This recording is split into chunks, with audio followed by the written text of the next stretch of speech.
I am Sean Crispo, running for the position of President under the banner of Hiraya. I am Pamela Denise Aldavid po, running for the position of Treasurer under Hiraya. And I am Christian Eman M. Tesoro, running for the position of Secretary under the banner of Hiraya. Hello po, Isa Baltazar, running for President from Latina Party List. Jerizel F. Elia po, running for Vice President from Latina Party List. And Ariana Ilang po, running for Secretary from Latina Party List. So yung first question ko is, ano yung reason bakit gusto natin? Ako po as a secretary, I run for this position po since I want to have transparency po to all of the students here in ANSAI since gusto ko pong malaman nila kung ano ba yung nangyari sa loob ng SLG at ano ba yung mga ginagawa at mga gagawin pa ng SSLG sa next administration. Same answer din po since gusto ko po i-promote yung transparency. Since pag nag-promote po tayo ng transparency at mas pinatunayan po natin sa students na dapat may karapatan sila na makita yung kung ano yung ginagawa sa loob ng SSLG, mas mabibuild po yung tiwala nila sa SSLG. One of my main mandate po is the No Club Left Behind. Ayan po ang pinaka-plataforma ko para sa election na to since kapag No Club Left Behind, kapag walang organisasyon o club sa school na to ang may iwan, lahat ng estudyante ay mapagtutuunan. Sama-sama lahat ng estudyante kung ano man ang mga programa, ano man yung mga proyekto na gagawin ng lideratong aming liderato na inihaharap namin sa kanila. Yun yung plataforma namin na wala talaga estudyante ang maiwan. Lahat sila mapagtuunan through the policy of No Club Left Behind. Reason sa pagtakbo from Treasurer to President is dahil alam kong kaya kong sulitan yung buong school year using the efforts and mga binigay sa akin na tulong ng past presidents and past officers. Reason for running sa president ay dahil I know I have the capacity to run. I know I have the leadership and the knowledge to run SSLG. Running for Vice President po because I believe na kaya ko pong mag-serve sa ANSAI community because ang passion ko po is leadership and I want the community to grow further and mas mag-nurture pa po sa isang makabatang kinabukasan. Nasabi ko na rin po to sa kanila dati, pero dahil last years ko na po sa ANSAI next year, naisip ko po na yung last year ko na po yun ay gagamitin ko po para makapag-serve pa po ako sa ANSAI. And gusto ko rin po na i-prove po sa kanila na kaya ko rin po bilang isang Anshan at bilang isang grade 12 student na rin po. At gusto ko rin pong gusto ko rin po isabihin sa kanila na bukod po doon ay naniniwala po ako sa sarili ko na may capability po ako na i-serve ang school na to maging ang organization.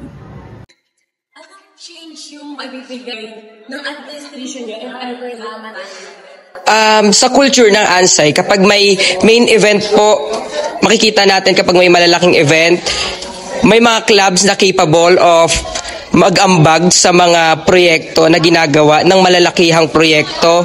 Siguro mas magiging student and coordinating council centered yung administration namin if ever ma-elect since naniniwala kami na lahat ng club ay may capabilities na tumulong sa anumang mga programa. Isa po sa platforms ko specifically ay yung project guide kung saan sa start ng school year ay magkakaroon na agad ng implementation of guidelines, proper guidelines of what the clubs under SSLG and under the school shall implement. As co-implementers of the school's SSPs, kailangan yon kasi yung mga programs or platforms na inilulunsad ng clubs ay hindi lang dapat basta-basta. Dapat na-align siya sa or hindi lang community standard dapat national standard siya. And yung mga social school and community concerns ay dapat na i-implement at nasasagot ng kahit simpleng club lang kung iisipin natin. Next question. This is for everyone. So, how did you think your past achievements contribute to the person that you are today that was courageous enough to run for a position in this?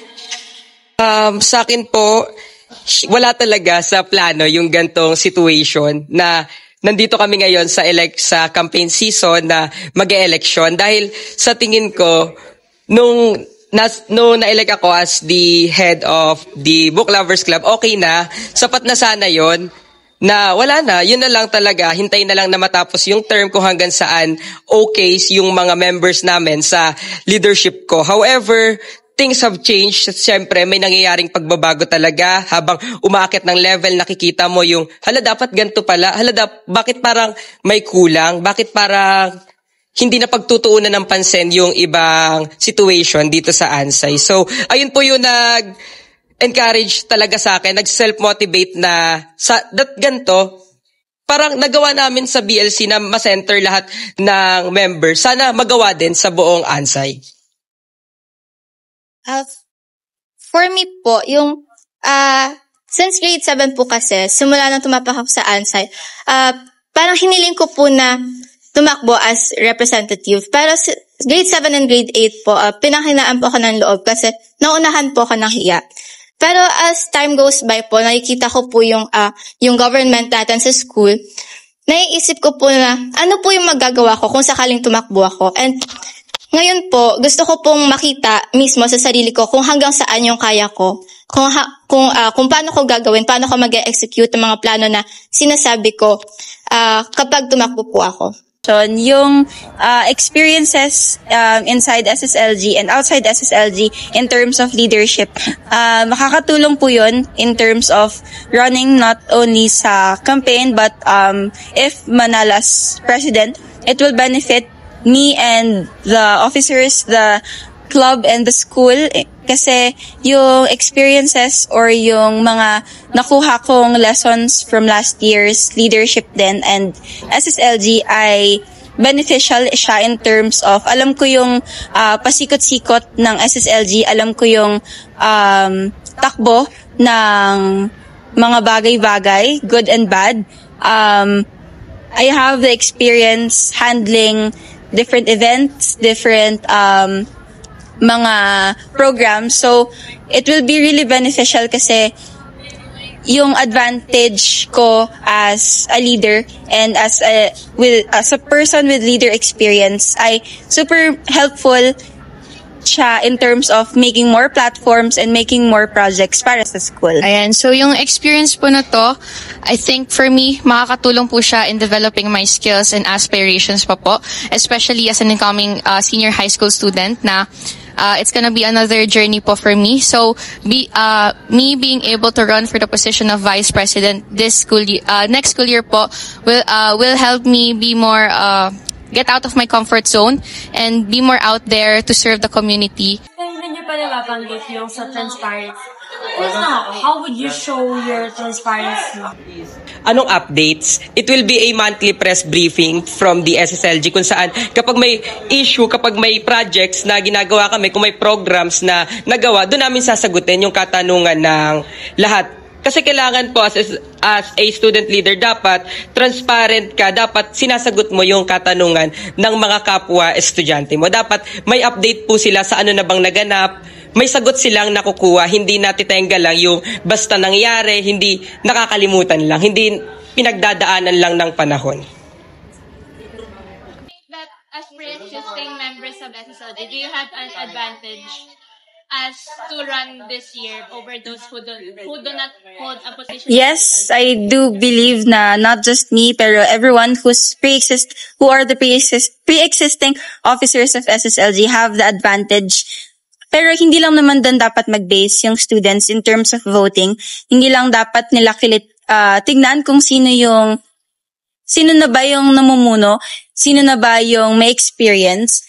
Though helpful siya in terms of, yun nga, yung sinabi ko kanina, yung mga pasikot-sikot ng clubs, specifically SSLG. Pero yung advantage kasi na existing officers na kami ay madali na lang mag-move forward. Kapag nanalo, alam na agad kung ano yung mangyayari. Kapag nanalo, alam na agad kung ano yung mga dapat ilunsad agad. Halimbawa nga yung platforms, ano yung mauuna in terms of GPOA making, alam na rin namin yon. Alam na namin yung mga financial reports na dapat nagagawa, yung mga events, and postings even ng mga publication materials sa social media.